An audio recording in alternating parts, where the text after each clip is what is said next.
Everybody, welcome to the Locks DFS NFL cash game breakdown for week 4 of the NFL season. I am so excited for this week. I am Christian Hardy at ByHardy on Twitter.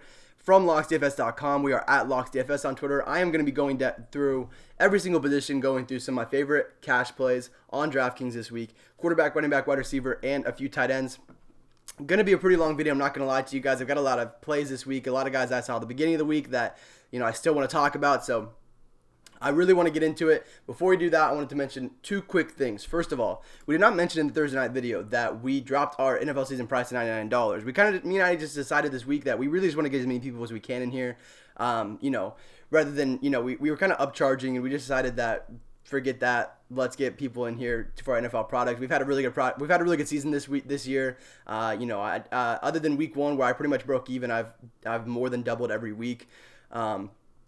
I guess it's only 2 weeks, and obviously we have the showdown video. We have all the content for the showdowns on there as well. You see those Thursday night videos. We also have Sunday night and Monday night full breakdowns, as well as our lock sheet giving you our locks, player grades, prices on both sites. So all that good stuff on there. I do the written breakdown for those as well, just talking about some good GBP builds and stuff like that, and we talk about it in Slack as well. So you'll get the private chat, you'll get the lock sheet on Sunday morning, and all that good stuff. So check us out. Also wanted to mention the college football pass. We dropped that as well. I do all the college football content, and I've been having a phenomenal season. I have not lost a slate. That's including the late slates and stuff like that. In the last 2 or 3 weeks, I don't remember for sure 3, but I know the last 2 I've been perfect. It's been a really, really good season for me so far. The ROI has been great. I definitely think it's a really good investment for you, and I'm always in the Slack to answer any questions. I think it's totally worth your $99 investment if you're going to be playing, even $100 a week. I think it's very much worth it. I don't think you're going to find much better content elsewhere, I guess I should say. So check that out as well. I just wanted to plug that because I do put a lot of work into that, and I have a lot of fun doing it. So if you are into college football, do that. And let's go ahead and get into. I want to talk about last week as well. Oh, and remember, comment on this video with your favorite cash play for this week. This week, comment with your favorite cash play. We're gonna pick a winner to win the free season pass from Locks DFS. All you gotta do is comment. You gotta subscribe, like the video. All that stuff just helps us out so much. We love to give back to you guys after you guys help us out. So please hit that like button. Please comment. It really does help. I want to talk about my build for last week. I talked about briefly Kyle Allen in the video last week. I put Patrick Mahomes as the cover boy, I believe. But I talked briefly about Kyle Allen. It just ended up that he was just so cheap. He was just so cheap at 4K in this matchup that I was like, at 4K, I know I'm going to get 17 in this matchup against Arizona, especially as a guy who, especially in the pace-up spot, and a guy who knows the offense has been with the team, and we saw him not play terribly last year. It just seemed like a smash spot for me. I was like, I'll just use this other salary elsewhere. And obviously he ended up 6xing his salary, so that was a pretty nuts spot. I told you guys in the video that I was going to go with 2 running backs. Obviously Zeke did not do all that we were hoping for. But still, I have no regrets about that. He absolutely could have gone for 125 and 2 touchdowns in this game. It just so happened that Dak rushed for a touchdown and he threw for like 3 more. That happens, it's okay. Christian McCaffrey kind of bailed us out, but those were kind of the 2 running backs I was going to play all week for the most part. Obviously, these 3 wide receivers are pretty chalky, other than I did pivot off my Larry Fitzgerald and went to Christian Kirk. I just decided that Kirk, I was talking to a friend, it just seems like Kirk gets more valuable targets. We've seen Fitzgerald's air yard just kind of inflated a little bit because of deep passes that, Murray's like scrambling and he just can't find anyone. And, when you go back and look at these games, a lot of these targets are just not valuable targets. It just seems like Kirk is getting more valuable targets. Obviously, Fitzgerald owners got bailed out and it basically was a wash because he scored that touchdown early on. But even on that possession, the first target in that goal line stand went to Kirk. So, he's going to get targets in the end zone as well, and their weighted opportunity rating is very, very similar. And then I ended up on Greg Olsen, which I thought was, I talked about him in the video as well. I thought he was a very, very good play. This Arizona team cannot cover tight ends. Obviously, Chris Carson hurt, but he was very chalky. Didn't hurt too bad. So, finished in the top 5% last week. Very, very good finish. For cash games, pretty much swept my contest. So, that was my week. So, let's go ahead and move on to this week. Woo, very excited. I actually started recording this video already. That's why I'm on the running back tab. And then I'm starting it over with the quarterback. So the main cash game quarterback I'm considering, I think it's going to be pretty popular to be considering, is going to be Daniel Jones at 5.3K. It makes so much sense. Like I said with Kyle Allen, it was like a spot where I knew that he was going to get me 4x. And this feels very, very similar with Daniel Jones, where I feel like almost certain that he's going to get me 4x. And he might, and by that, if you don't know what I mean by 4x, I've had people ask that in the chat before. It's just their salary 4 times 4, 5.3 times 4 would be about 21. I feel safe saying that Danny Jones is scoring 21 points, and that is like awesome. It might not be his median projection, don't get me wrong, but that is where I think he'll be is 4x, and that's phenomenal. That's what you're, of course, that's more than what you're looking for out of a quarterback. He's just too cheap in this matchup. Redskins have the 27th ranked passing defense DVOA on FootballOutsiders.com. Washington secondary is just completely washed up. Josh Norman washed up. He might not even make it on this team throughout the season because he has a massive salary. Redskins, shout out to Evan Silva on this one. The Redskins are giving it the 4th most rushing yards to opposing quarterbacks this year, which is very notable considering Daniel Jones went 4 for 28 with 2 touchdowns last week. Obviously, I'm not expecting him to rush for 2 touchdowns again, but he's a guy who did constantly scramble outside of the pocket and find running room when he needed to.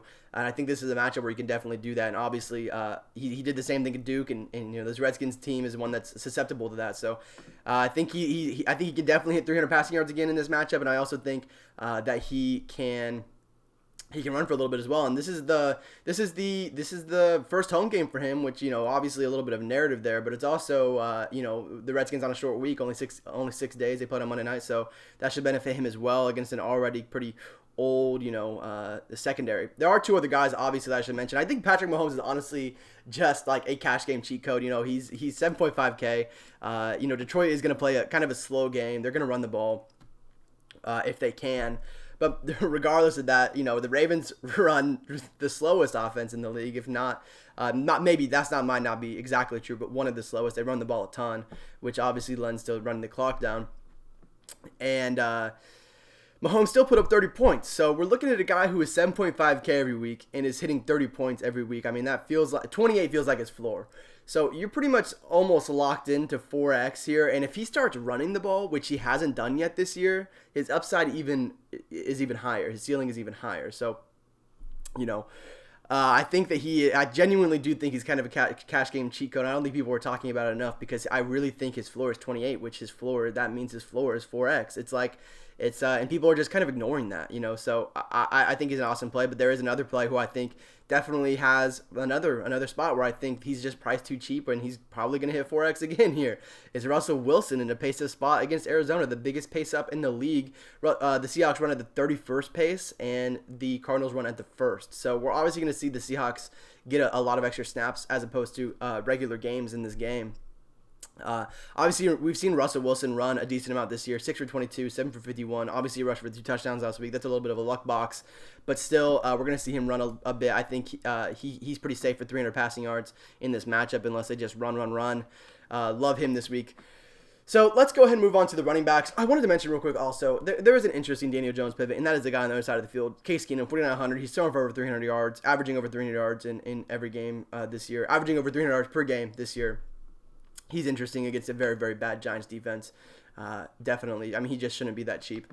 But let's go ahead and move on to Christian McCaffrey right here, 8.8K. Obviously, I'd be remiss if I didn't mention him. I'm not sure if he's going to be a cash game a lock for me. He's definitely going to be someone I'm trying to get to just because I think you should be trying to get to him every week. He's a guy who plays 99% of the snaps, so you just don't see that in the NFL anymore.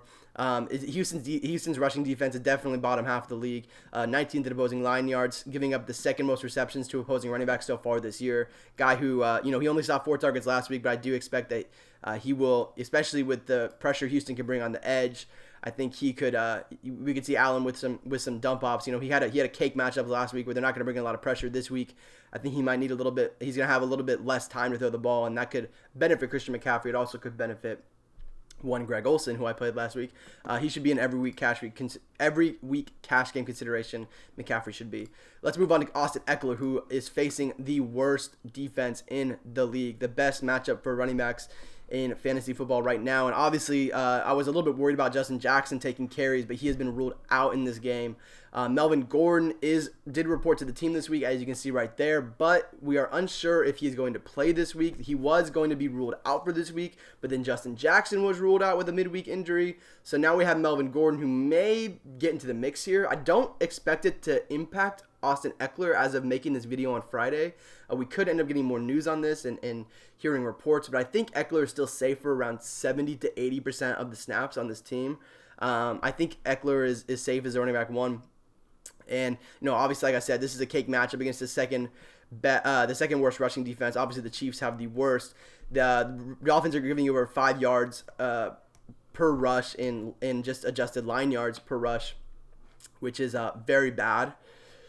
Eckler, also worth noting, second on the team in targets with 20 so far this year, behind only Keenan Allen. And they have no receivers right now. They have 3 active receivers on their roster currently. They're gonna have to bring someone up from the practice squad or something like that, or sign someone. But that said, it's a banged up wide receiver core. I think that's gonna benefit Eckler, who should see a decent amount of targets. Just someone who Rivers can trust, unlike maybe his other receivers who hasn't played with as much. And obviously, we're looking at a high team total running back here. And even though he has been priced up, I think he's still a very, very good play. So he's gonna be someone that I'm considering in cash for sure. Let's move on. This is one I almost cut out of the video, but I decided to give it to you guys. Marlon Mack, I think he's a very good mid-range play here. There are a few other guys in the mid-range that I will keep for the cheat sheet or the lock sheet. But Mack only saw 60% of the snaps last week, so we saw his attempts dip a little bit. But that was due to a mid-game calf injury. He came right back. I think he was back like a quarter later, maybe even quicker. So I think we're going to see him again, kind of like Eckler, play like 70 to 80% of the snaps and have some pass game involvement. He won't have the same level of pass game involvement as Eckler, but he's going to have some pass game involvement. He's obviously facing a Raiders defense that has been ripped apart by the run. Obviously, we saw Dalvin Cook and Alexander Madison go off last week against this rushing defense, and I think it's going to be the same situation. Indy's going to be up. I think they're going to put the ball in Mac's hands and let him do his thing. I really, really like Mac this week at this price, just because I think we can safely assume that he's going to be around 22 touches in this game, whether it's rushing or passing. He's going to be around 22 touches, and that is going to play out really well for Marlon Mack. I think he's a very safe play. Looking at about 3x there, I think is probably what you're going to be getting out of him. And lastly, of course, we have to talk about Wayne Gallman Jr. Saquon Barkley put 87% of the snaps in week 2, and now Gallman is in that role, that workhorse role. He's going to be looking to get probably 80% of the snaps in this game. He played pretty much every snap after Barkley left last week. And this is pretty much the cheapest you're probably going to see Gallman while Barkley is injured. If we do get the Gallman that we're expecting, a guy who caught 34 passes and had 190 receiving yards and a receiving touchdown as a rookie year, a guy who can obviously, like I just said, catch the ball, a guy who's going to be playing a ton of snaps, a guy who has a rookie quarterback who they might not want to put a ton of pressure on. I just think that Gallman is a smash play. Obviously, everyone knows that this week. He's 4,600. He's going to be in your cash lineup this week. That's all there is to it. You don't fade him. In GPPs, there's merit to fading him because, he's going to be super chalky. And there are other running backs on the slate in good spots, and we're going to talk about them in just a second just to run over them. But, at this price, at 80% of the snaps, I don't see how you really fade him against the Washington defense that isn't very good. They can get a little bit of pressure from the edge on the quarterbacks, but in terms of run defense, they're going to struggle. So really, really like Gallman this week. There are, like I said, there are some pivots, and I'll just really quickly just run over them. Devonta Freeman, Ito Smith is back, but still, $5K for Devonta Freeman. He is a solid play to me. I think Phillip Lindsay is cheap again. He continues to get more of the snaps. I think Kerryon Johnson, after cutting C.J. Anderson, he saw the most touches and snaps he's seen this year. I believe it's touches. I know he did see the most snaps. Yeah, saw the most touches and snaps he's seen this year. Kansas City, like I said, the worst rushing defense. If this game save is even a little bit close, Kerryon's going to be getting a lot of touches in this game. You can bet on that. You saw Baltimore get it closer, get the game a little closer last week just by running the ball. I don't know if the Lions will be able to do quite the same, but they're definitely going to try, and especially to try to slow the game down a little bit, keep the ball out of Patrick Mahomes' hands. I think that's definitely possible, and I think that's going to be the cheat code of beating Chiefs this year, really, in general, is just run the ball against them, man. That rushing defense is terrible. I mean, it's so bad. So that's going to be the key, and I think the carry-on is going to be a big, big key to beating them this week. And then there's also Chris Carson, who is playing in that pace-up game against Arizona. I won't talk too much about him. And let's go ahead and move on to the wide receivers. So I really like all 3 of these guys at the top. The most 2 interesting are DeAndre Hopkins and Keenan Allen, but I'm going to talk about Keenan Allen just because we've gotten this news that they basically have no other active wide receivers. Pretty much. They have Jeremy Davis, never really heard of him, and Dontrell Inman, who is a return specialist. So, they just have no one on this team that's going to be able to catch passes. Obviously, Keenan Allen was already the leader in targets. He's the leader in air yards. He's the leader in weighted opportunity rating through 3 weeks. These are all ridiculous numbers. 42 targets, 495 air yards, and a weighted opportunity rating of 0.87, which is 0.1 higher than anyone else in the league. The numbers are insane on Keenan Allen. He's got the nut matchup this week. He's going to avoid Xavier Howard probably in the slot a decent amount because that's where he runs his routes. The Dolphins are giving up the most. They're giving up 16.4 yards per route run in the slot, or per target in the slot. That is insane. 16.4 yards per target in the slot. Keenan Allen runs about 65% of his routes in the slot. I just really, really love this Keenan Allen spot this week. He's probably going to be my cash lineup once again. I don't know if he's going to be popular or not, but I think he is a smash play. Obviously, like I said, with Eckler is on the highest team total of the week. Actually, it's been adjusted down under the Chiefs, but he is the second highest team total of the week. And obviously, Hopkins is an awesome GPP pivot off of Allen. I think he's gonna be a lower owned just because we've seen these last 2 games, no touchdowns, whatever. It's DeAndre Hopkins. He's had 2 really tough matchups with the Chargers and the Jaguars. The price is depressed. Ownership is going to be depressed, but he's still crushing in air yards, still crushing in targets. Obviously, 15. He obviously has a higher upside than those 2, but he's still getting the targets. It's not like he's being phased out of the offense or anything. And he's got an awesome weighted opportunity rating. He's going to be someone who's going to be targeted in the end zone. He's an awesome tournament pivot. Another guy who I looked at first time on the site and really loved, Tyler Lockett. His price just really wasn't adjusted for this matchup, similar to Russell Wilson, Russell Wilson's as cheap as he's been this year. And this nut matchup against Arizona, that's going to be pace up against a terrible defense that really has no secondary. Lockett has 28 targets through 2 weeks. He is 8th in the league in air yards and 12th in weighted opportunity rating this year. He gets a really, really, really nice matchup against Tremaine Brock, who, just hasn't been able to stay on his team in his career. He's kind of winding down. He's given up 226 yards and 2 touchdowns to slot receivers already this year, in coverage already this year. And, like I said, the price just stayed the same on Lockett, even though he's gotten 12 and 14 targets over the last week. It's a pace-up spot once again for the Seahawks.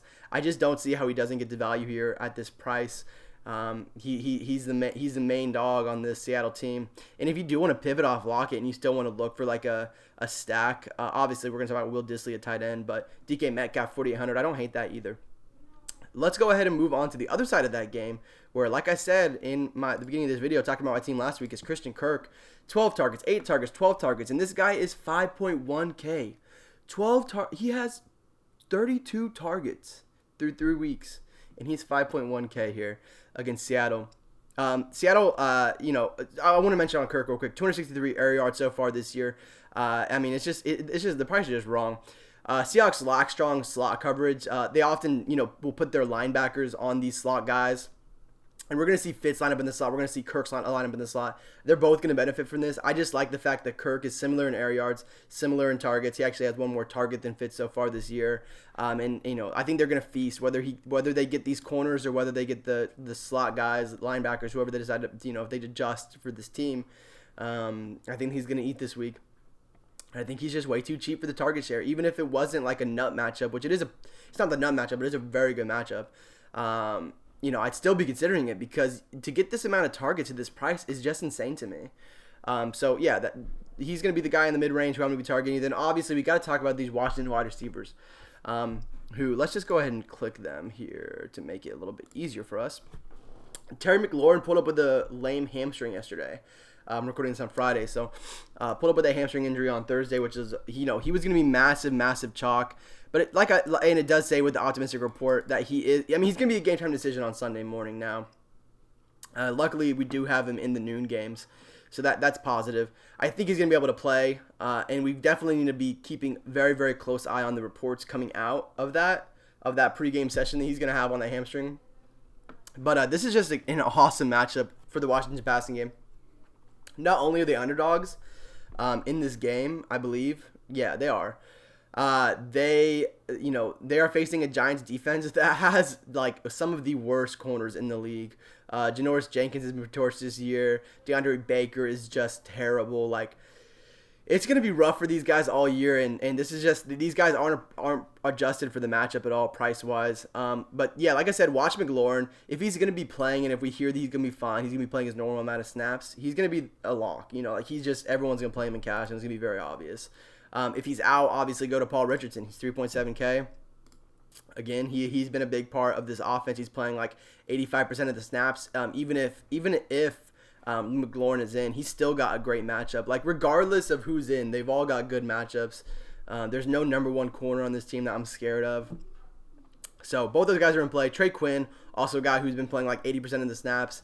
He's in the slot. He's not getting as valuable of targets, so he doesn't have quite the upside that these other two have, with their longer ADOT. But he is still someone who is getting targets, is on the field a lot. 7 targets, 6 targets. He's on the field a ton, so he's someone that's interesting. He should see a little bit more targets if we see McLaurin sit in this game. But I'm planning on either playing McLaurin or Richardson. McLaurin if he's in, Richardson if McLaurin's out. So I'm pretty much gonna be sticking with those guys in cash games. All right. With that said, and I would mention real quick that there are going to be great tournament pivots off of those two guys, but they're just ridiculously cheap. Like the wide receiver one is 4,500 and the wide receiver two is 3,700. Like they're just way too cheap. There are guys like Danny Amendola who looks like he's gonna be playing, who's an interesting pivot off those guys for very cheap. But it's hard to find guys that cheap that are gonna be that involved in the offense. Obviously, a tight end. If you've watched anything this week, you know that Will Dissly is gonna be the chalk at tight end at 3,600. Played around 55% of the snaps last week. He ran 28 routes, and that was a season high for him. Gets the best matchup in the league for tight ends. As the Cardinals are giving up over 300 yards receiving and 4 touchdowns to opposing tight ends this year. That includes the big Hawkinson game, Mark Andrews, and Greg Olsen. Those 3 games, tight ends have just I saw some clips of the Cardinals just blowing coverage against tight ends this year, and it's been pretty consistent throughout this year. Obviously, you're going to be able to pivot off of Dissly and find some leverage. But I think Dissly is going to be very, very owned, especially after the Seahawks traded Nick Vannett this week, who he's been splitting snaps with. And we haven't seen the Seahawks run very many 2 tight end sets. They're actually bottom 5 in 2 tight end sets this year. So really with that snap share was really just them running one tight end and rotating them in and out. With Dissly being the tight end 1 and Vannett gone, I think that he's going to be playing like 70+% of the snaps now. And it's just a nut spot for him to be in against this Arizona defense. Yeah, I mean, he's going to be the chalkiest tight end on the slate, and I really don't blame anyone for going there. I think I'll probably end up on him in cash. I want to mention some pivots real quick just because he is so chalky. I'm actually going to mention like a bunch of pivots. I'm just going to roll them off real quick. Evan Ingram, obviously, he's got a great matchup, and he's just like a super athlete freak. Like, I love this guy. Weak Redskins secondary. No good coverage. Linebackers, just not really too worried. O.J. Howard got back to his season high in snap share last week.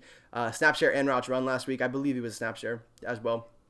Great game script, but he has a really bad matchup versus the Rams. So that's a little bit concerning for me. The Rams just don't give up anything to tight ends. Don't want to curse. Oops. And the same kind of goes for Dawson Knox. He's way down here at 2,900. While I think he's going to be playing a lot of snaps and he could be involved in the offense, Patrick Chung is like a beast, and Bill Belichick is like a beast at covering these tight ends. So I just really am a little bit worried about the production they'll have in these matchups. Vernon Davis, 3,400. Giants are missing their coverage linebackers. Obviously, we talked about how bad this Giants defense is in general. And, I'd really consider him more if we see, not Richardson, if we see McLaurin sit, which it doesn't sound like he's going to sit. So Jordan Reed's going to be out again. Lastly, and this is like a full GPP flyer because he only played like 15% of the snaps last week. But Lance Kendricks is the only receiving tight end the Chargers have because Virgil Green is going to sit out in this game. Obviously, Hunter Henry is still out. This is an awesome matchup, of course, like I've said, at the other positions. And he's 2,600. It gets you $800. No, sorry, a whole $1,000 off of Will Dissly. Obviously, you're going to be able to use that elsewhere. So, I mean, I would love to hear more about if Kendricks is going to actually play snaps this week. I don't know. I don't even know how long he's been on this team, like when he got signed by the Chargers. He signed with them last week, and then he played 15% of the snaps. So, I don't know. I'd love to hear find out more about him, but he is an awesome GBP play this cheap because I think he is going to end up playing like 50% of the snaps or so because I just out of necessity. So With all that said, that should just about do it. So hopefully you guys enjoyed this. I think this was a very, very long video. Let me know if you guys enjoyed going over my lineup from last week and kind of why I made my decisions I did. And remember, leave a comment with your favorite cash game plays below. It could be one play, it could be someone I didn't talk about. Just leave your just leave a comment. You have a chance to win that free season pass. Is all you gotta do. And hit that like button. That helps us out a ton. Also subscribe. That helps us out a ton as well. And with all that said, good luck to you guys this week. Be sure to check us out, locksdfs.com. We dropped that season pass. Go check us out. Go check out this college football season pass. Thank you guys so much for watching, and we'll see you guys back here next week and for Addy's action. Peace.